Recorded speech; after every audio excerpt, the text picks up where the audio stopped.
ایسے عظیم وظیفہ رسول اللہ صلی اللہ علیہ وسلم نے فرمایا، جس نے صبح کو یا شام کو یہ وظیفہ پڑھ لیا۔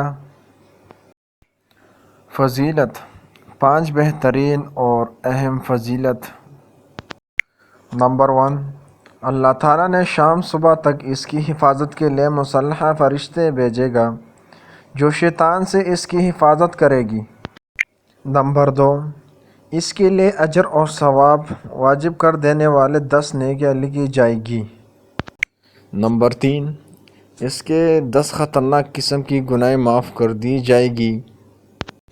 نمبر 4، اور ایسے 10 مسلمان غلام آزادی کا ثواب ملے گا۔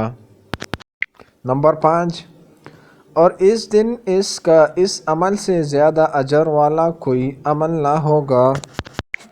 عظیم وظیفہ۔ لا الہ الا اللہ وحدہ لا شریک لہ لہ الملک ولہ الحمد یحیی ویمیت وہو علی کل شیء قدیر۔